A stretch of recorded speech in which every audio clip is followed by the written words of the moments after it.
what's going on, y'all? T-Bob here. And Jake as well. And you're about to watch a little OTB LSU. We're going to give you all the latest, greatest between LSU football, baseball, women's basketball, softball, and everything in between. Bottom line, if you want to talk Tigers, keep it locked, subscribe, like it. Adam says, look, I like this from Kelly. This is what I want my coach to believe. I mean, he has to think this, right? And he should. His team will be really good next year. So, again, he's not necessarily saying next year, to be fair, for whatever that's worth.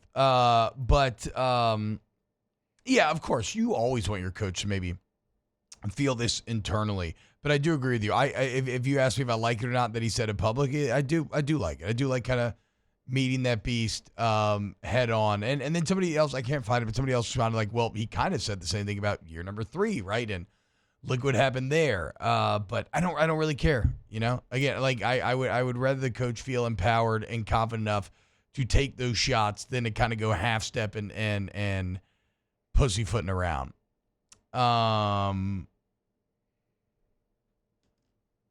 A lot, and then Patrick's talking about how there's no way LSU gets better.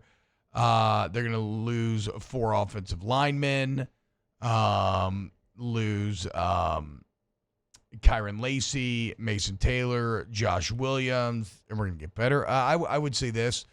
I think there's a very good chance Emory Jones stays. There seems to be some momentum that Mason Taylor stays as well. And losing Josh Williams is awesome. In fact, awful. I mean, one of our one of the are you on that train like all these other fools? Okay. One of the game notes I didn't get to was he was again sneaky good. The first guy never got him down this last game. He had a lot of big conversions.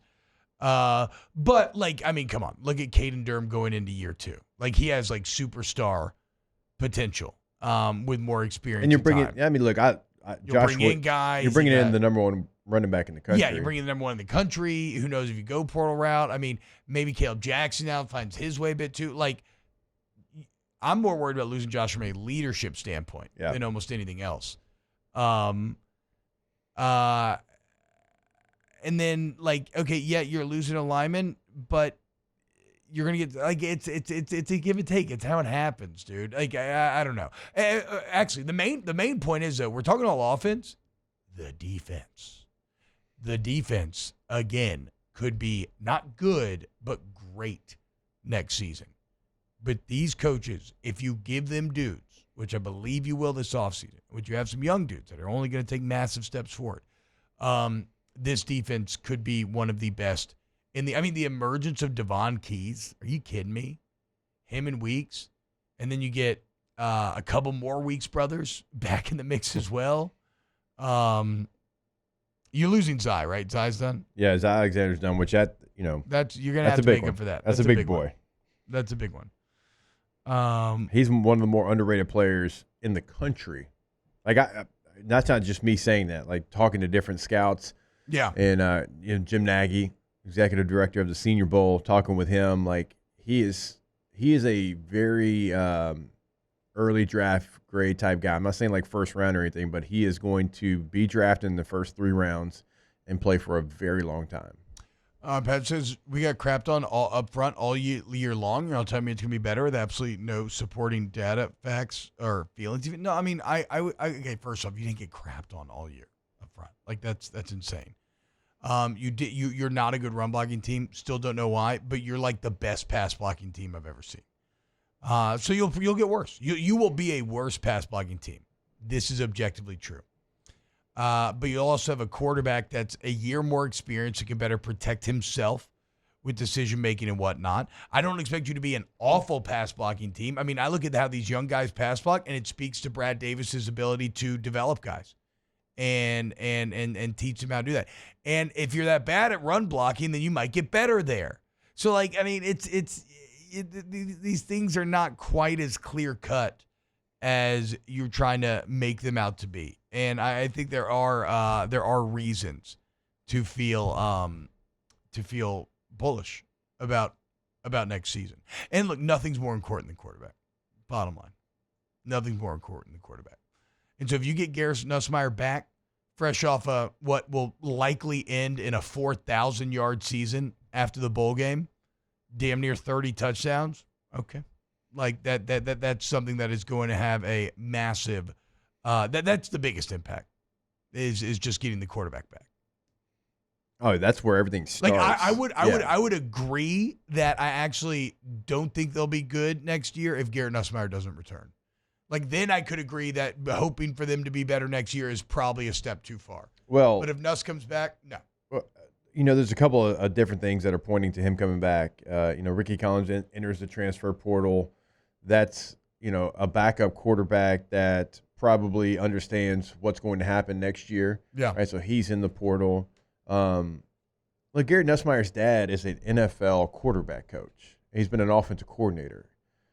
Like, there's things that he knows what, and what it takes to be NFL ready. And so if he doesn't think his son's ready to go to the NFL, if he thinks he can come back and, the old Bill Parcells, like he never wanted a quarterback that only started 1 year in college. Yeah. Just did not want it. He wanted at least 2. I would assume that Nussmeier's dad's going to be like, hey, son, look, right now if you come out, you'll get drafted in the first 2 rounds. I mean, that's great. But if you come back and if you get better on those things that during, one stretch of the season you struggle with, you might be the first one off the board. Like right now, Mel Kiper's got you top 5. Yeah. But if you come back and you have the season that I think you can have, you might be the first one off the board. So there's a lot of things pointing to Nussmeier coming back as well. What he said post-game, he said, we wanted to send these seniors out on the right way. This was their last game in Tiger Stadium and all that. Never said we, he said there. And I mean, I get it. It's not that big of a deal. Nuss But like reading between the lines a little bit, he said, I didn't want to send these seniors out with me sitting on the sidelines because of an injury. That's part of the reason I came back in this game. So, just little things like that. And so you mentioned the running back position, and you're right. Like Caden Durham, over 5.5 yards per carry this year, really looks like he is lined up to be a superstar potentially next year. You have Barry coming in. We'll see what happens with Caleb Jackson. Certainly, we were all expecting more this year, only 3.6 yards per carry. I mean, think about how long ago this feels. John Emery at one time this year was, somebody that we were excited about after the USC game. But you bring in backs, that's not going to be a worry there because of who you have coming back. And I know there was some Oregon, Caden Durham stuff out there. He kind of shut that down on Twitter himself. Receiver-wise, all right, you expect to get Aaron Anderson back. Potential for C.J. Daniels is what BK said a week ago.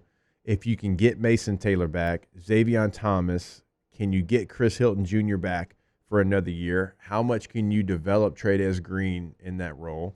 I'm not worried about LSU receiver, dude. I don't care who you're losing. You're gonna find somebody. Like I'm really not. I think you've proven over time there that you know how to recruit. As long as you got Cortez Hankton, I ain't worried about receiver.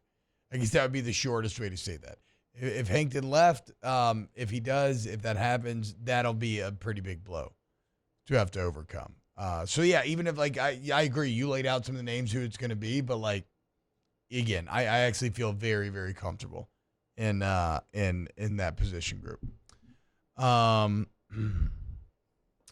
Judge me off year 3 says, say my name. It's a direct BK quote. Year 3 is an absolute failure, so why feel bullish on year 4? Completely fair perspective. It's completely fair perspective. And I think I laid out my reasons why. But if you disagree, I understand. I mean, for me, it is mainly quarterback and defense, if you want to be really succinct about it. I think the defense is going to take a huge leap next year. You can talk to me about how statistically they weren't very impressive this year, and I understand that. But I feel like you really maximized what you had this season. And so if you give them better ingredients, what can they cook up? And I think that's going to happen. So that's why I would feel bullish. But, I don't know. Maybe I'm just feeling great because a couple of wins. This is from DJ Trauma in the chat. I think he means pass blocking. He says Caden Durham has major issues run blocking. He's not a fullback. He's not run blocking. Yeah. I think he means pass blocking. That's why he wasn't in there as much as he should have been. Josh Williams is certainly the more trusted pass protector. Every major third down. That's one of the reasons why he was in there. But I will tell you this. The biggest thing that changed for me at the running back position year 1 to year 2, it wasn't how to run the football. You're either born to run the football or you can't. I've always believed that. That's why the most athletic guy on the team doesn't always play running back. You can either do it or you can't. You can read a zone or you can't. You can read a power or you can't. So like that part of it, I really truly feel like you're born with a portion of it. Can you get better? Sure. But Caden Durham knows how to run the football. It's in pass protection. It's understanding your pass protection. Now, it's a little bit easier now than it was. Like, they're not doing a lot of cross-key stuff. But the most confidence that you'll get at your time in college football is pass protection year 1 to year 2.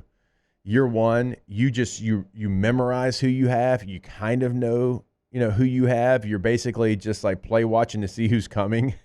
Like, oh, that's my guy. Yeah. Year 2, you know who your guy is. Yeah. Year 2, you understand the assignment. Year 3, 4, you start to understand everybody's assignment. You understand, coverages and where they're at on the field, where they can come from, where they can't come from. But year 2, it's no longer memorizing maybe sort of kind of who my guy is. You know who it is. So it's not that he can't do it. I think confidence, and at least for me and every other back that I've talked with, that confidence in pass protection, year 1, you just don't have it. You don't have it. You weren't asked to do it in high school. In high school, you were free release because you were the best player in the field, and they were trying to get you the football. So I don't know if Caden Durham will ever be an elite pass blocker, like a la Darren Sproles or somebody, but I think you will see a difference going into next year.